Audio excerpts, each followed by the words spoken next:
Fake കേസാണെന്നാണ് S Vijayan ഉണ്ടാക്കിയ fake കേസാണ്. അയാൾ ഹോട്ടലിൽ വെച്ച് മരണനിശ്ചയം കടന്നുപിടിച്ചപ്പോൾ എന്തോ ഇഷ്യൂ ഉണ്ടായി, അതിനുവേണ്ടി അതിന്റെ വൈരാഗ്യം തീർക്കാൻ വേണ്ടി ഉണ്ടാക്കിയ കഥയാണിത്. ആ കഥയ്ക്ക് വേണ്ടിയിട്ട് സിബി കൂട്ടുന്നു എന്നതാണ് പ്രധാനപ്പെട്ട ആരോപണം. ഇതിനെക്കുറിച്ച് എന്താണ് സാർ പറയുന്നത്? അല്ല, എനിക്ക് ഇതിനു മുമ്പ് പല പ്രാവശ്യവും പല ഇന്റർവ്യൂസും നമ്മൾ പറഞ്ഞിട്ടുണ്ട് പല കാര്യങ്ങളും. ഞാൻ മാത്രമല്ല, പല മാധ്യമങ്ങളും ഇതിനെക്കുറിച്ച് പറഞ്ഞിട്ടുണ്ട്. എനിക്ക് ഇന്ന് ഈ കേസ് ഇപ്പൊ നിങ്ങൾ പറഞ്ഞിട്ടാണ് എനിക്ക് മനസ്സിലാകുന്നത്. ഈ ന്യൂസ് ഇപ്പൊ നിങ്ങൾ പറഞ്ഞിട്ടാണ്. ഞാൻ ഉറങ്ങിക്കിടക്കായിരുന്നു ആക്ച്വലി. അപ്പോ ഒരാൾ വിളിച്ച് പറഞ്ഞു ഇങ്ങനെ ഒരു ചാനലിൽ ഇങ്ങനെ ന്യൂസ് വരുന്നുണ്ടെന്നൊക്കെ പറഞ്ഞപ്പോഴാണ് ഞാൻ വളർന്നത്. So for me also it is like any other news. നിങ്ങൾ പറഞ്ഞ പോലുള്ള ഒരു ന്യൂസാണ്. എന്നിട്ട് എനിക്ക് പറയാനുള്ളത്, ഇതിപ്പോ ട്രയൽ തുടങ്ങിയിട്ട് 26-ാം തീയതി തുടങ്ങുമെന്നൊക്കെ പറഞ്ഞു കേട്ടു. ജൂലൈ 26 അല്ലേ? ഈ കേസിൽ പ്രധാനപ്പെട്ടെന്ന് പറഞ്ഞു കഴിഞ്ഞാൽ 5 പ്രതികളാണെന്ന് ആദ്യഘട്ടത്തിൽ തന്നെ സിബിഐ കണ്ടെത്തുന്നു. അത് ഇതിന് മുമ്പേ ഒരാഴ്ചക്ക് മുമ്പേ വന്നിരുന്നതാണ് കുറ്റപത്രം വരുന്നതും. ഇത്തരത്തിൽ സാറിനെതിരെയുള്ള ഒരു പീഡനം അല്ലെങ്കിൽ സാറിനെ ഉപദ്രവിച്ചു എന്നുള്ള കാര്യങ്ങളൊക്കെ പുറത്തു വരുന്നത് ചാർജ് ഷീറ്റിലൂടെ. അപ്പൊ നിലവിൽ ഒരു വൈകിയാണെങ്കിലും ഈ ഒരു ഘട്ടത്തിൽ വരുമ്പോഴേക്ക് എന്താണ്? അതെ, ഞാൻ പറഞ്ഞത് ഇതിന് മുമ്പേ ഞാൻ പറഞ്ഞിട്ടുണ്ട്. അത് നിങ്ങളുടെ ചാനലിലാണെന്ന് അറിയില്ല. ഒരു പത്രത്തിന്റെ ഒരു ഇന്റർവ്യൂവിൽ ഞാൻ പറഞ്ഞിട്ടുണ്ട്. സി ഫോർ മീ ഇത് 30 വർഷം കഴിഞ്ഞു. ഈ 30 വർഷം പിടിച്ചു നിൽക്കുന്നത് തന്നെ ഒരു വലിയ പാടാണ്. You may not have heard of people holding this for 30 years. അതായത് ഞാൻ കുറ്റക്കാരനല്ല എന്ന് 96 മെയ്യിൽ തെളിഞ്ഞതിന് ശേഷം 96 മെയ് 1-ാം തീയതിയാണ് 2-ാം തീയതിയാണ് അത് തെളിയുന്നത്. അത് കഴിഞ്ഞിട്ട് ഏപ്രിൽ 28, 1998 സുപ്രീം കോടതിയുടെ ജഡ്ജ്മെന്റിലേക്ക് it is coming that it is a fake കേസെന്നും കള്ള കേസാണെന്ന്. അത് കഴിഞ്ഞിട്ട് 20 years I was fighting this case only to prove that somebody else has done this mistake. അതിന്റെ ഫൈൻഡിങ്ങിന്റെ റിസൾട്ടാണ് ഇപ്പൊ നിങ്ങൾ കാണുന്നത്. പിന്നെ അതിനെക്കുറിച്ച് എനിക്ക് പറയാനൊന്നുമില്ല. എനിക്ക് പറയാനായിട്ട് ഒരു പേഴ്സണൽ ഒപ്പീനിയൻ ഉള്ളത്, അത് ഈ സന്ദർഭത്തിൽ ഞാൻ ഉപയോഗിക്കുകയാണ്. അതായത് ഈ കേസിനകത്ത് എന്റെ ജോലി കഴിഞ്ഞു. എനിക്കിതിനകത്ത് ഇനി ഒരു ജോലിയില്ല. എന്റെ ജോലി എന്ന് വെച്ചാൽ ഞാൻ കുറ്റക്കാരനല്ല എന്ന് നിരൂപിക്കേണ്ട ഒരു ചുമതല എനിക്കുണ്ടായിരുന്നു. It was A compulsory. അത് കഴിഞ്ഞു. അത് കഴിഞ്ഞിട്ട് ഞാൻ കുറ്റം ചെയ്തില്ല എന്ന് വെച്ചാൽ വേറെ ആരാണ് ഇത് ചെയ്തത്, എന്തുകൊണ്ടാണ് ചെയ്തതെന്നുള്ളത് അതിനുവേണ്ടി ഒരു 20 years ഞാൻ ഫൈറ്റ് ചെയ്തു. 20 years was too long a period. കണ്ടമാനം സമയമാണ്. 20-30 വർഷം ഫൈറ്റ് ചെയ്യാന്ന് പറഞ്ഞാൽ അത് സുപ്രീം കോടതി വരെ പോയിട്ട് സുപ്രീം കോടതിയിൽ തന്നെ ഇത് 10-19 അഡ്ജോയിൻമെന്റ്സ് ഉണ്ടായിരുന്നു. അപ്പൊ അതൊരു പാടാണ്. It is not a small joke. പലരും ഇതുപോലെയുള്ള കേസുകൾ പാതിയിൽ വിട്ടിട്ട് പോകും. അവർ മടുത്ത് പോകുന്നതാണ്. ഞാനും മടുത്ത്. പക്ഷെ എനിക്ക് മടുത്തപ്പോൾ luckily the judgement came in my favour. അതോടുകൂടി എന്റെ ജോലി കഴിഞ്ഞു. My work is over. അത് പിന്നെ പറഞ്ഞതെല്ലാം ഇപ്പൊ നിങ്ങൾ പറഞ്ഞതുപോലുള്ള ഒരു ന്യൂസാണ്. ഇനി ഇതിന് റിസൾട്ടിന്റെ ഔട്ട്കം എന്താണുള്ളത് നമ്മൾ കണ്ടെത്തുകയാണ്. എനിക്ക് സത്യം പറഞ്ഞ യു മസ്റ്റ് ബിലീവ് മീ, ഞാനിത് പറയുന്നതിന് എന്താണെന്ന് വെച്ചാൽ ഇത് ഒരു ടിപ്പിക്കൽ കേസാണ്. അതായത് ഒരു police atrocities against an individual വരികയാണെങ്കിൽ അതിന് റിയാക്ട് ചെയ്യാനായിട്ട് പലരും മടുക്കുകയോ അല്ലെങ്കിൽ അതുവരെ ചെയ്തിട്ടില്ല. ഞാനത് ചെയ്തിട്ടുണ്ട്. അത് സുപ്രീം കോടതിയുടെ ഒരു ജഡ്ജ്മെന്റ് തന്നെ വന്നിട്ടുണ്ട്. ആ ജഡ്ജ്മെന്റിനകത്ത് ക്ലിയർ ആയിട്ട് പറയുന്നുണ്ട് എന്തൊക്കെയാണ് ഇതൊക്കെ ചെയ്യാവുന്നുള്ളത്. And they have use special powers അതൊക്കെ. അപ്പൊ അങ്ങനെ വന്നതിന് ശേഷം എന്റെ ജോലി കഴിഞ്ഞെന്ന് ഞാൻ പറയാൻ കാരണം ആ ജഡ്ജ്മെന്റിനോട് കൂടെ എന്റെ ജോലി കഴിഞ്ഞു. ഇനി ഇവർക്ക് പനിഷ്മെന്റ് കിട്ടിയാലും കിട്ടിയില്ലെങ്കിലും ആസ് എൻ ഇൻഡിവിജ്വൽ നമ്പിനാരായണൻ എന്നുള്ള ഒരു വ്യക്തിക്ക് ഇതിനകത്ത് യാതൊരു പ്രശ്നവുമില്ല. എനിക്ക് സത്യം പറഞ്ഞാൽ അവർ ആൾറെഡി പനിഷ്ഡാണ്. ഇതിനകത്ത് എനിക്കിനി പനിഷ് ചെയ്യാനായിട്ടോ ഇനി ആൾറെഡി ദേ ആർ ദ സഫറേഴ്സ്. ഇവർ വേറൊരു ഫിലോസഫിക്കലായിട്ടാണെങ്കിലും ഒരു കാര്യം പറയാം. അതായത് നമ്മൾ ഫൈനൽ ജഡ്ജ്മെന്റ് ഡേ എന്ന് പറയും. ഈ ഫൈനൽ ജഡ്ജ്മെന്റ് നമ്മൾ പറയുന്നത് ഈശ്വരന്റെ മുമ്പിലാണ്. അവിടെ ആർക്കും കള്ളം പറഞ്ഞു നിൽക്കാൻ ഒക്കില്ല. അവിടെ വാദി പ്രതികൾ ആ പ്രശ്നങ്ങളോ പ്രോസിക്യൂഷനോ അതൊന്നുമില്ല. ആ വിശ്വാസം എനിക്ക് ഉണ്ടായിരുന്നു. അതിന്റെ അർത്ഥം ഞാൻ വിചാരിച്ചത് എന്റെ ജീവിതകാലത്തിൽ തന്നെ ഇതിന്റെ ജഡ്ജ്മെന്റ് ഫേവറബിൾ ആയിട്ട് വരും എന്ന് എനിക്ക് വിശ്വാസം ഉണ്ടായിരുന്നാലും സംശയം ഉണ്ടായിരുന്നു. കാരണം നീണ്ടു പോകുന്നുണ്ട്. പിന്നെ ഒരു ജഡ്ജ്മെന്റ് വന്നു. ജീവിച്ചിരിക്കുന്നത് കൊണ്ട് സന്തോഷം. ഇപ്പോൾ ഈ അടക്കമുള്ള ഉദ്യോഗസ്ഥർ നാളെ ഈ കേസിൽ ജയിൽ പോകേണ്ട ഒരു സിറ്റുവേഷൻ വന്നാൽ താങ്കൾ ആഗ്രഹിക്കുന്നുണ്ട് ജയിൽ പോകണം? സത്യം പറയട്ടെ, എനിക്ക് അവർ പോകണമെന്ന് ഒരു ആഗ്രഹം ഒന്നുമില്ല.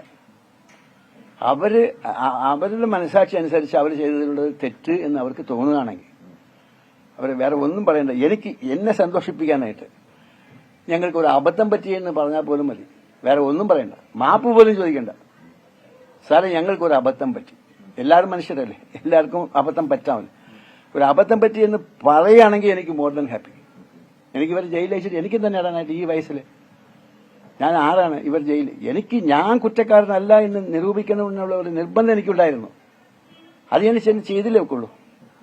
അത് കഴിഞ്ഞിട്ട് വന്ന ബൈ പ്രോഡക്റ്റാണ് ഇവര്, അതാണ് ഈ വന്നത്. ഇതിൽ മറ്റൊരു പ്രധാനപ്പെട്ട കാര്യം ഈ കുറ്റപത്രത്തിൽ പറയുന്നത് സിബി മാത്യൂസിന് വേണ്ടി അന്ന് സി ആയിരുന്ന KK ജോഷ ഫേക്ക് ഡോക്യുമെന്റ്സ് ഉണ്ടാക്കിയെന്നാണ് താങ്കളെ ഇതിൽ ഉൾപ്പെടുത്താൻ വേണ്ടിയിട്ട്.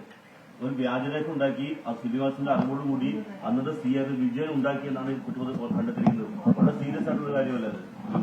ഇത് എല്ലാം സീരിയസ് തന്നെ. ഞാൻ ഇതിനകത്ത് ചാർജ് ഷീറ്റ് ഞാൻ കണ്ടിട്ടില്ല, നിങ്ങൾ പറയുന്നതാണ് ഞാൻ കേൾക്കുന്നത്. ഞാൻ കേൾക്കുന്നത്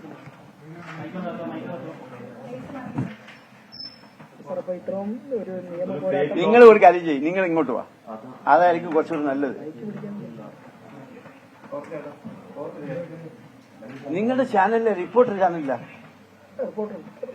ചാനലിലേക്ക് 6 മണിക്കൂർ ഞാൻ സംസാരിക്കായിരുന്നു. അതുകൊണ്ട് ഇനി വേണ്ട.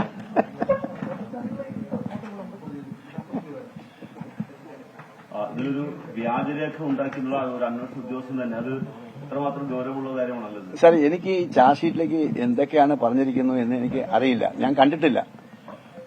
അത് സത്യത്തിൽ എനിക്ക് അതിനെക്കുറിച്ച് ഒരു നാലേജുമില്ല. പക്ഷെ നിങ്ങൾ പറയുന്നത് ഞാൻ വിശ്വസിക്കുകയാണെങ്കിൽ, അത് ശരിയാണെങ്കിൽ അതൊക്കെ സീരിയസ് ഒഫൻസസ് ആണ്, അത്രേ എനിക്ക് പറയാൻ പറ്റത്തുള്ളൂ.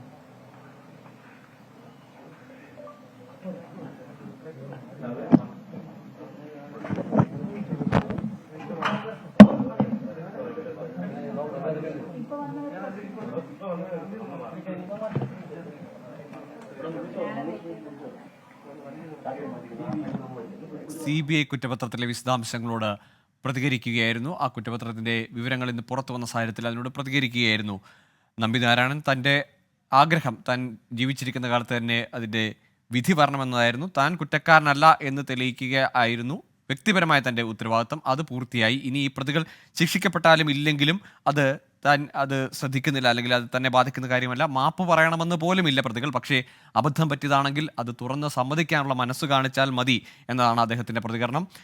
പോലീസ് കസ്റ്റഡിയിൽ നമ്പിനാരായണനെ മർദ്ദിച്ച് മൃതപ്രായനാക്കി എന്ന കണ്ടെത്തൽ ഉൾപ്പെടെ CBIയുടെ കുറ്റപത്രത്തിലുണ്ട്. അതിന്റെ വിശദാംശങ്ങളാണ് ഇന്ന് വന്നത്. ഈ ചാരക്കേസ് തന്നെ കൂടുതൽ പ്രതികരണം ബോധ്യപ്പെട്ടു, കള്ളക്കേസാണ്.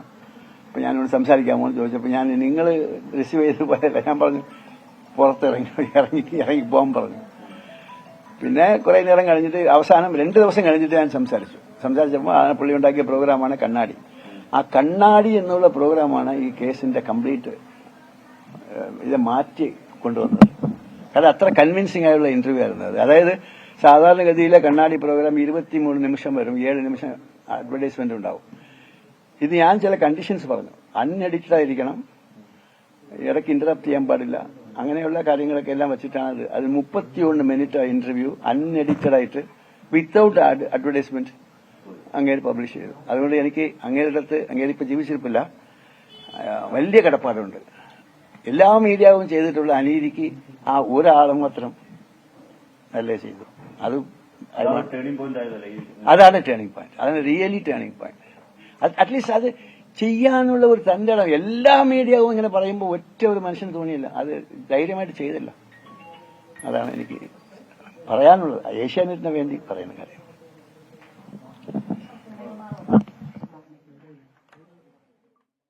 ചാരക്കേസുമായി ബന്ധപ്പെട്ട CBI കുറ്റപത്രം അതിന്റെ വിശദാംശങ്ങൾ പുറത്തു വന്നതിനോട് പ്രതികരിക്കുകയായിരുന്നു നമ്പിനാരായണൻ.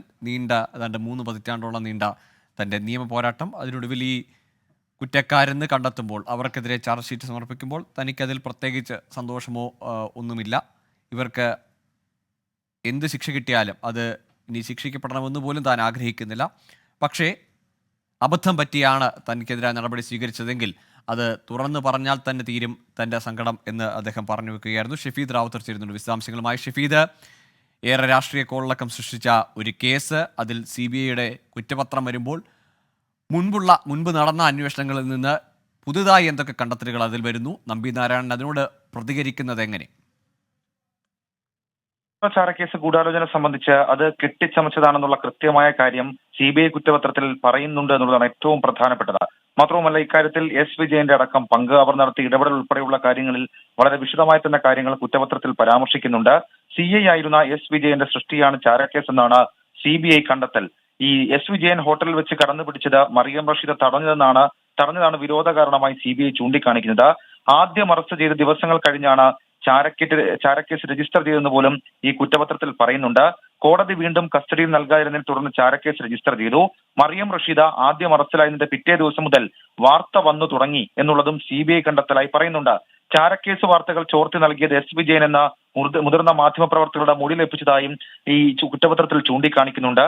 നമ്പി നാരായണൻ കസ്റ്റഡിയിൽ മൃതപ്രായനായി, നമ്പി നാരായണൻ പോലീസ് കസ്റ്റഡിയിൽ മർദ്ദനമേറ്റെന്ന് ഡോക്ടറുടെ മൊഴിയുണ്ട് തുടങ്ങിയ കാര്യങ്ങൾ ഇതിൽ പറയുന്നു. ഇനിയും മർദ്ദിച്ചാൽ മരിച്ചു പോകുമെന്ന് താൻ പോലീസിന് മുന്നറിയിപ്പ് നൽകിയെന്നും ഡോക്ടർ സുകുമാരന്റെ മൊഴിയായി CBI കുറ്റപത്രത്തിൽ ഉൾപ്പെടുത്തിയിട്ടുണ്ട്.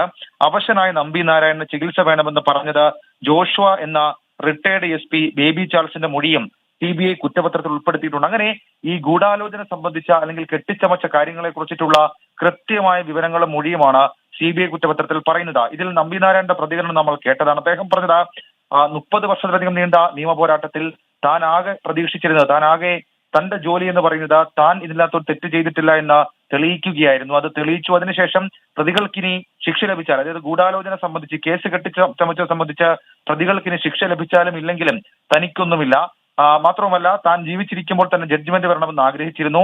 പ്രതികൾ ജയിലിൽ പോകണമെന്ന് ആഗ്രഹിക്കുന്നില്ലെന്നും അബദ്ധം പറ്റിയെന്ന് പോലും അവർ പറഞ്ഞാൽ തനിക്ക് സന്തോഷമാണെന്നും മാപ്പ് പോലും പറയേണ്ട അങ്ങനൊരു സാഹചര്യമില്ല എന്നും നമ്പി നാരായണൻ പറയുന്നുണ്ട്. ഏതായാലും അദ്ദേഹം കുറ്റപത്രം നേരിട്ട് കണ്ടിട്ടില്ല. മാധ്യമ വാർത്തകളുടെ അടിസ്ഥാനത്തിലാണ് അദ്ദേഹം പ്രതികരിച്ചത്. ഗോകുൽ, ഷഫീദ്, ഇതിൽ മുൻ DGP ആയ സിബി മാത്യൂസിനെ പറ്റി കൂടി പരാമർശമുണ്ടല്ലോ ഈ കുറ്റപത്രത്തിൽ, അതിന്റെ വിവരങ്ങൾ? ഇതിൽ ഏറ്റവും സുപ്രധാനമായിട്ടുള്ള കാര്യം ഈ ഗൂഢാലോചന സംബന്ധിച്ചത് ഒരുപക്ഷെ ഏതെങ്കിലും തരത്തിലുള്ള ടെക്നിക്കൽ വീഴ്ച അതടക്കമുള്ള കാര്യങ്ങളാണോ എന്ന് പോലും ഏറ്റവും ശ്രദ്ധേയമായിട്ടുള്ള കാര്യമാണ്. അതടക്കമുള്ള കാര്യങ്ങളിലാണ് ഇതുമായി ബന്ധപ്പെട്ട വിമർശനങ്ങൾ വരുന്നത്. മാത്രമല്ല, സിബി മാത്യൂസ് അടക്കമുള്ള ആളുകൾ ഇതിൽ നടത്തിയിരിക്കുന്ന ടെക്നിക്കൽ വീഴ്ച ഉൾപ്പെടെയുള്ള കാര്യങ്ങൾ നേരത്തെ തന്നെ ഈ കോടതിയുടെ പരിഗണനയിൽ ഈ വിഷയം ഇരിക്കുമ്പോൾ തന്നെ CBI അന്വേഷണം അല്ലെങ്കിൽ CBIയുടെ മൊഴിയെടുക്കൽ തന്നെ നമ്പിനാരായണൻ ചില കാര്യങ്ങൾ ഉന്നയിച്ചിരുന്നു. അതിന് പിന്നാലെയാണ് ഇതുമായി ബന്ധപ്പെട്ട വീണ്ടും CBI അത് കേന്ദ്രീകരിച്ച് അന്വേഷണം നടത്തിയത്. അതടക്കമുള്ള ഗൂഢാലോചന സംബന്ധിച്ച മുഴുവൻ വിവരങ്ങളും ഈ കുറ്റപത്രത്തിൽ ഉൾപ്പെടുത്തിയിട്ടുണ്ട്. ഗോകുൽ, ഇത് രാഷ്ട്രീയ ചർച്ച അല്ലെങ്കിൽ വലിയ രാഷ്ട്രീയ വിവാദമുണ്ടാക്കിയ കേസ് കേരള രാഷ്ട്രീയത്തിൽ തന്നെ ഏറെക്കാലം അല്ലെങ്കിൽ ഇപ്പോഴും പലപ്പോഴായി കോട്ട് ചെയ്യപ്പെടുന്ന ഒരു കേസാണ്.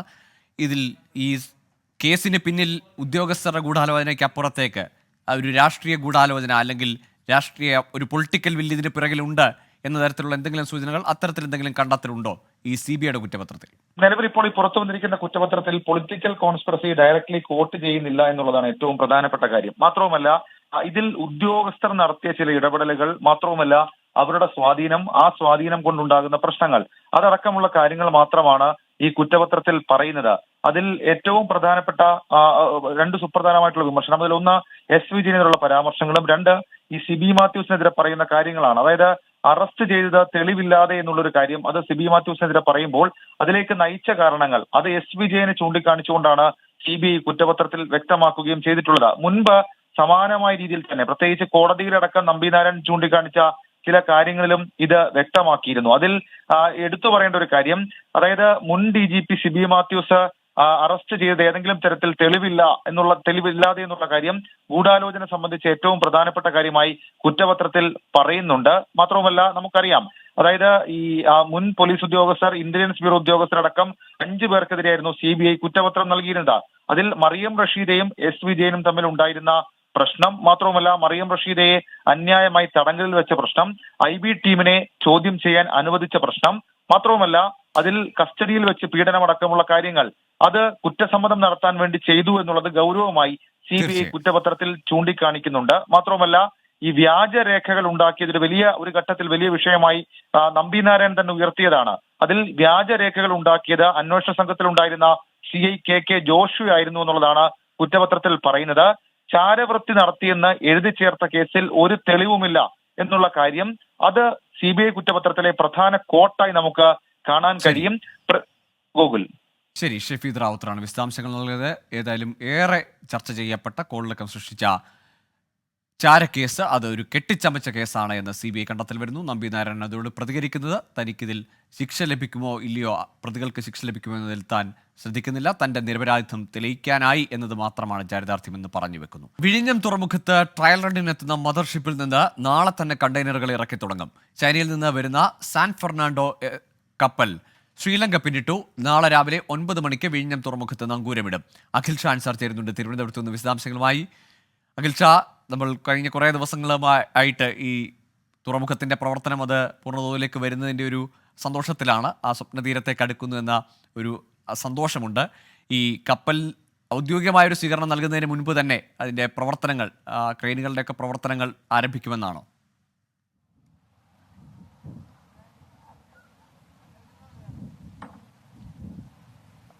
തീർച്ചയായിട്ടും നമുക്കറിയുന്നത് പോലെ തന്നെ ഈ ഡാനിഷ് ചരക്ക് കപ്പലായ മദർഷിപ്പായ സാൻ ഫെർണാണ്ടോയാണ് 2000 കപ്പലുകളുമായി തിരുവനന്തപുരം വിഴിഞ്ഞം തുറമുഖത്ത് എത്തുന്നത്. ഈ മറ്റന്നാളാണ് ഇതിന്റെ ഔദ്യോഗികമായിട്ടുള്ള ഒരു പരിപാടി നടക്കേണ്ടിയിരുന്നത്. പക്ഷേ നാളെ തന്നെ ഈ കണ്ടെയ്നറുകൾ തുറമുഖത്തേക്ക് ഇറക്കുന്ന പ്രവൃത്തികൾ തുടങ്ങും. കാരണം മറ്റന്നാൾ തന്നെ ഈ കപ്പലിന് തിരിച്ചു പോകേണ്ടതുണ്ട്. അതുകൊണ്ട് തന്നെ നാളെ രാവിലെ 9 മണിക്ക് ഈ തുറമുഖത്തേക്ക് എത്തുന്ന കപ്പൽ, ആ കപ്പലിൽ നിന്നുള്ള കണ്ടെയ്നറുകൾ നാളെ തന്നെ ഈ ക്രെയിനുകൾ, എനിക്ക് പിന്നിൽ കാണുന്ന ഈ ക്രെയിനുകൾ ഉപയോഗിച്ച് ഇറക്കി തുടങ്ങുമെന്നുള്ളതാണ് ഏറ്റവും പ്രധാനപ്പെട്ട കാര്യം. ഏതാണ്ട് 2000-ഓളം ക്രെയിനുകൾ, 2000-ഓളം കണ്ടെയ്നറുകളാണ് ഈ കപ്പലിലുള്ളത്. ഈ കണ്ടെയ്നറുകൾ നിറച്ച് ചരക്കുകളുമുണ്ട്. ഈ രാജ്യത്തിന്റെ വിവിധ തുറമുഖങ്ങളിലേക്കും അതുപോലെ തന്നെ മറ്റു ചില രാജ്യങ്ങളിലേക്കും കൊണ്ടുപോകേണ്ട ഈ കണ്ടെയ്നറുകളാണ് നിലവിൽ വിഴിഞ്ഞം തുറമുഖത്തേക്ക് ഇറക്കുന്നത്.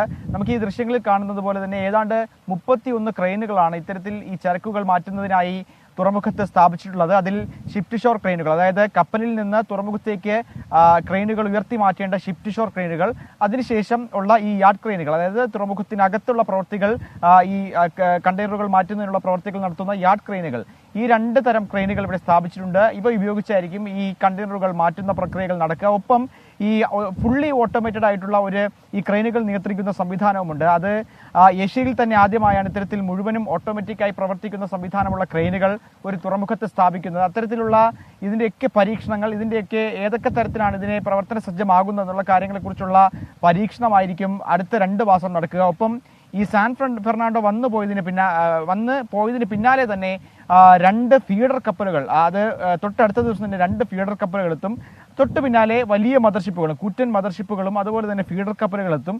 ഈ അടുത്ത 2 മാസം മുഴുവനും ഇത്തരത്തിൽ ഈ വിഴിഞ്ഞം തുറമുഖം കേന്ദ്രീകരിച്ച് ചരക്ക് നീക്കം നടക്കും. രാജ്യത്തെ വിവിധ തുറമുഖങ്ങളിലേക്ക് ഇവിടെ നിന്ന് ചരക്ക് കൊണ്ടുപോകുന്ന പ്രക്രിയകൾ നടക്കും. എന്തായാലും മറ്റന്നാൾ രാവിലെ 10 മണിക്കാണ് മുഖ്യമന്ത്രി അടക്കം പങ്കെടുക്കുന്ന ഔദ്യോഗിക ചടങ്ങുള്ളത്. മുഖ്യമന്ത്രിയും അതുപോലെ തന്നെ കേന്ദ്ര ഷിപ്പിംഗ് മന്ത്രി അടക്കമുള്ളവർ ഈ കപ്പലിനെ സ്വീകരിക്കും. സ്വീകരിച്ചതിന് ശേഷമാണ് ഈ ട്രയൽ റണ്ണിന്റെ ഔദ്യോഗിക ഉദ്ഘാടനം. മുഖ്യമന്ത്രി പിണറായി വിജയൻ ഇതിന്റെ ഔദ്യോഗിക ഉദ്ഘാടനം നടത്തും. അതുപോലെ കേരളത്തിലെ മന്ത്രിമാർ, സ്ഥലം MP, MLA മാർ, മറ്റ് ജനപ്രതിനിധികൾ, തിരുവനന്തപുരം കോർപ്പറേഷൻ മേയർ തുടങ്ങിയ ആളുകൾ ഈ പരിപാടിയുടെ ഭാഗമായി ഇവിടെ എത്തും. ഈ സാൻ ഫെർണാണ്ടോ എന്ന കപ്പൽ അന്ന് വൈകിട്ടോടുകൂടി തന്നെ തുറമുഖം വിടും. അതിന് പിന്നാലെയാണ് മറ്റ് കപ്പലുകൾ എത്തുന്നത്. എന്തായാലും വരും ദിവസങ്ങളിൽ ഈ 400 മീറ്റർ വരെ നീളമുള്ള പടുകൂറ്റൻ കപ്പലുകൾ വിഴിഞ്ഞത്തേക്ക് എത്തും എന്നുള്ളതാണ് നിലവിൽ ഈ തുറമുഖവുമായി ബന്ധപ്പെട്ടുള്ള അധികൃതർ നമുക്ക് നൽകുന്ന വിവരം. ഗോകുൽ. ശരി, അഖിൽ ഷാൻ സാറാണ് വിശദാംശങ്ങൾ നൽകിയത് വിഴിഞ്ഞത്ത് നിന്ന്. ഏതായാലും നാളെ തന്നെ കപ്പലിൽ നിന്ന് ചരക്കുകൾ ഇറക്കും. അങ്ങനെ വിഴിഞ്ഞ തുറമുഖത്തേക്ക് ആദ്യമായി ചരക്കിറങ്ങാൻ ഇനി മണിക്കൂറുകൾ മാത്രമാണ് ബാക്കിയുള്ളത്. പത്തനംതിട്ടയിൽ കാപ്പ പ്രതിക്കൊപ്പം CPIM-ലേക്ക് എത്തിയയാൾ കഞ്ചാവുമായി പിടിയിൽ. മയിലാടുപാറ സ്വദേശി യദു കൃഷ്ണനാണ് പിടിയിലായത്. ഇയാളിൽ നിന്ന് 2 ഗ്രാം കഞ്ചാവ് കണ്ടെത്തി. ശ്രീകുമാരൻ ചേരുന്നുണ്ട് വിശദാംശങ്ങളുമായി. ശ്രീജിത്ത്, ഈ കാപ്പ കേസ് പ്രതിയും ഒരു സംഘം ആളുകളുടെയും പാർട്ടി പ്രവേശനം വലിയ വിവാദം, ആക്ഷേപങ്ങൾക്കിടയാക്കിയതാണ്. ഈ വാർത്ത കൂടി വരുമ്പോൾ CPM ഇതിനോട് പ്രതികരിക്കുന്നുണ്ടോ? CPM നേതാക്കൾ എന്തായാലും ഔദ്യോഗികമായി പ്രതികരിച്ചിട്ടില്ല. നമ്മൾ ഏരിയ സെക്രട്ടറിയുമായി ബന്ധപ്പെട്ടിരുന്നു. പാർട്ടി ജില്ലാ സെക്രട്ടറി എന്തായാലും ഫോണിൽ ലഭ്യമായിട്ടില്ല. ഏരിയ സെക്രട്ടറി ഒരുപക്ഷെ അല്പസമയത്തിനകം പ്രതികരിക്കുമെന്നാണ് പ്രതീക്ഷിക്കുന്നത്. എന്തായാലും ഇക്കാര്യത്തിൽ CPM നേതാക്കൾ ഒരു വിശദീകരണം ഇതുവരെ നൽകിയിട്ടില്ല. എന്തായാലും കഴിഞ്ഞ ദിവസമാണ് കുമ്പഴയിൽ വെച്ച് ഇത്തരത്തിൽ യദു കൃഷ്ണൻ, മയിലാടമ്പാറ സ്വദേശി യദു കൃഷ്ണൻ എന്നാണ് അയാളുടെ പേര്, യദു കൃഷ്ണൻ 2 ഗ്രാം കഞ്ചാവുമായി പിടിയിലാകുന്നത്. ഇയാൾ കാപ്പ കേസ് പ്രതിയായ ശരൺ ചന്ദ്രനൊപ്പം കഴിഞ്ഞ വെള്ളിയാഴ്ചയാണ് CPIM-ൽ ചേർന്നത്. ജില്ലാ സെക്രട്ടറി KP ഉദയഭാനുവും അതുപോലെ തന്നെ മന്ത്രി വീണ ജോർജ് അടക്കമുള്ള ആളുകളാണ് ഇയാൾക്ക് പതാക കൈമാറിയും അതുപോലെ തന്നെ രക്തഹാരം അണിയിച്ചും ഒക്കെ പാർട്ടിയിലേക്ക് സ്വീകരിക്കുന്ന ഒരു സാഹചര്യം ഉണ്ടായത്. മുൻ RSS BJP പ്രവർത്തകരായിരുന്നു. അന്ന് തന്നെ വലിയ വിവാദമായിരുന്നു. ശരൺ ചന്ദ്രൻ കാപ്പ കേസ് പ്രതിയാണെന്ന വാർത്ത പുറത്തു വന്നപ്പോൾ തന്നെ CPM നേതാക്കൾ അതിനെ പ്രതിരോധിച്ചത് ഇത്തരത്തിൽ രാഷ്ട്രീയ കേസുകളാണ്, BJP-യുമായി ബന്ധപ്പെട്ട് നിൽക്കുമ്പോൾ ഉണ്ടായ രാഷ്ട്രീയ കേസുകളാണ്. കാപ്പയിൽ നോട്ടീസ് നൽകിയിട്ട് മാത്രമേ ഉള്ളൂ, അതിന് നടപടിക്രമങ്ങൾ ആരംഭിച്ചിട്ടേ ഉള്ളൂ, അല്ലാതെ കാപ്പ കേസിൽ ഇയാളെ മാറ്റി നിർത്തിയിട്ടില്ല, ജില്ലയ്ക്ക് പുറത്ത് ആക്കിയിട്ടില്ല എന്നൊരു വിശദീകരണമായിരുന്നു അന്ന് നൽകിയിരുന്നത്. പക്ഷേ അതിനുശേഷം പാർട്ടിയിലേക്ക് വന്നതിന് ശേഷമാണ് ഇതിലൊരാൾ യദു കൃഷ്ണൻ എന്നയാൾ ഇപ്പോൾ പ്രതിയായിരിക്കുന്നത്. എന്തായാലും 2 ഗ്രാം കഞ്ചാവ് മാത്രമേ ഉണ്ടായിരുന്നുള്ളൂ. എക്സൈസ് സംഘമാണ് ഇയാളെ അറസ്റ്റ് ചെയ്തത്. എക്സൈസ് സംഘം അപ്പോൾ തന്നെ പിന്നീട് നടപടിക്രമങ്ങളെല്ലാം പൂർത്തിയാക്കി ജാമ്യത്തിൽ വിടുന്ന ഒരു സാഹചര്യമാണ് ഉണ്ടായത്. എന്തായാലും ഈ വിഷയത്തെ സംബന്ധിച്ചിടത്തോളം CPM നേതാക്കൾ വിശദീകരിക്കാൻ പാടുപെടുമെന്ന് തന്നെയാണ് നമ്മൾ മനസ്സിലാക്കുന്നത്. എന്തായാലും യദു കൃഷ്ണൻ BJP-യും RSS മുൻ പ്രവർത്തകനാണെന്ന കാര്യത്തിൽ യാതൊരു തർക്കവുമില്ല. പക്ഷേ CPM-ലേക്ക് വന്നതിന് ശേഷവും ഇത്തരത്തിൽ കഞ്ചാവുമായി പിടിയിലാകുന്നത് പാർട്ടിയെ സംബന്ധിച്ചിടത്തോളം പ്രതിരോധത്തിലാക്കുന്നത് തന്നെയാണ്. ശരി ശ്രീജിത്ത്, പത്തനംതിട്ടയിൽ BJP-യിൽ നിന്ന് CPM മാലയിട്ട് സ്വീകരിച്ച പ്രവർത്തകരിൽ ഒരാളാണ് ഇപ്പോൾ കഞ്ചാവുമായി പിടിയിലായത്. തൃക്കാക്കര നഗരസഭാ ജീവനക്കാരനെ തെരുവുനായ ആക്രമിച്ചു. NGO ക്വാർട്ടേഴ്സ് പ്രാഥമിക ആരോഗ്യ കേന്ദ്രത്തിൽ വെച്ചാണ് കടിയേറ്റത്. S. ശ്യാംകുമാർ ചേരുന്നു വിശദാംശങ്ങളുമായി. ശ്യാം, കാര്യമായ പരിക്കുണ്ടോ ഇയാൾക്ക്? ഗോകുൽ, രാവിലെ നഗരസഭയിലെ കണ്ടിജൻസി ജീവനക്കാരനായ വേലായുധന്റെ നേതൃത്വത്തിലുള്ള ഒരു സംഘം ആശുപത്രി പരിസരത്ത് തെരുവുനായ പ്രസവിച്ചു കിടക്കുന്നു എന്നുള്ള വിവരത്തെ തുടർന്നാണ് ആശുപത്രിയിലെത്തിയത്. ഈ നായകളെ അവിടെ നിന്ന് മാറ്റണമെന്നുള്ളത് നഗരസഭാ അധികൃതർ ആവശ്യപ്പെട്ടിരുന്നു. ഇതിനിടയിലാണ് മറ്റൊരു നായ ഓടി വരികയും ഈ ജീവനക്കാരനെ കടിക്കുകയും ചെയ്തത്. അതേ ആശുപത്രിയിൽ തന്നെ ചികിത്സ തരികയും ചെയ്തിട്ടുണ്ട്. അയാൾക്ക് കാലിന് 3-ലധികം കടികൾ ഏറ്റതായിട്ടാണ് ജീവനക്കാർ വ്യക്തമാക്കുന്നത്. ശരി, S. ശ്യാംകുമാറാണ് കൊച്ചിയിൽ നിന്ന് വിവരങ്ങൾ പങ്കുവച്ചത്. കായംകുളത്ത് നിന്നും സമാനമായൊരു വാർത്ത വരികയാണ്. ചേരാവള്ളിയിൽ തെരുവുനായയുടെ കടിയേറ്റ് ഒരു സ്ത്രീയുടെ കൈവിരലറ്റു. വീടിനുള്ളിൽ കയറിയാണ് നായ ആക്രമിച്ചത്. പ്രദേശത്ത് 9 പേരെയാണ് തെരുവുനായ ആക്രമിച്ചത്. മനീഷ് മഹിവാൽ ചേരുന്നുണ്ട് വിവരങ്ങളുമായി. മനീഷ്, ഈ ആക്രമണത്തിന് ശേഷമെങ്കിലും തെരുവുനായയെ പിടികൂടാൻ അവിടെ എന്തെങ്കിലും നടപടിയുണ്ടോ? ഗോകുൽ, പെട്ടെന്നാണ് ഈ കായംകുളം നഗരസഭയിൽ 24-22 വാർഡുകളിൽ ചേരാവള്ളിയിൽ 10ഓളം പേർക്ക് പെട്ടെന്ന് ഈ തെരുവുനായയുടെ ആക്രമണമേറ്റത്. ഈ വീടിന് പുറത്തു നിന്നവരെയും അകത്ത് നിന്നവരെയും നായ ആക്രമിച്ചു എന്നുള്ള ഏറ്റവും പ്രധാനപ്പെട്ട കാര്യം. ഈ നായയുടെ ആക്രമണത്തിൽ പരിക്കേറ്റ 2 പേരെ ആലപ്പുഴ വണ്ടാനം മെഡിക്കൽ കോളേജിലും ബാക്കിയുള്ളവരെ കായംകുളം താലൂക്ക് ആശുപത്രിയിലും പ്രവേശിപ്പിച്ചിട്ടുണ്ട്. ചേരാവളി കിഴക്കേടത്തിൽ നബീസ ഉമ്മയ്ക്കാണ് ഏറ്റവും ഗുരുതരമായി പരിക്കേറ്റുള്ളത്. ഒപ്പം തന്നെ കൊല്ലകത്തറ ചെല്ലമ്മ, ഇവർ 2 പേരെയാണ് മെഡിക്കൽ കോളേജിൽ പ്രവേശിപ്പിച്ചിട്ടുള്ളത്. നബീസ അമ്മയുടെ തള്ളവരിലാണ് കടിയേറ്റത്. വിരൽ പൂർണ്ണമായി നഷ്ടപ്പെട്ടു എന്ന കൂടി വിവരം കൂടി ലഭിച്ചിട്ടുണ്ട്. മറ്റ് ആളുകളെ താലൂക്ക് ആശുപത്രിക്കുള്ളിൽ പ്രവേശിപ്പിച്ചിട്ടുണ്ട്. ഗോകുൽ, ശരി. ചേരാവള്ളിയിൽ കായംകുളത്ത് തെരുവുനായുടെ ആക്രമണത്തിൽ ഗുരുതര പരുക്കാണ് ഉണ്ടായിരിക്കുന്നത്. കാസർഗോഡ് കാട്ടുപന്നിയുടെ ആക്രമണത്തിൽ വീട്ടമ്മയ്ക്ക് പരിക്ക്. കള്ളാർ കോട്ടയക്കുന്ന് കോച്ചേരിയിൽ സാലിക്കാണ് പരിക്കേറ്റത്. വീടിനടുത്തുള്ള സ്ഥലത്ത് കാട് വെട്ടുന്നതിനിടെ കാട്ടുപന്നി ആക്രമിക്കുകയായിരുന്നു. അരുൺ പാറക്കലുണ്ട്. അരുൺ, സാരമായ പരിക്കുകളില്ല എന്ന് മനസ്സിലാക്കുന്നു.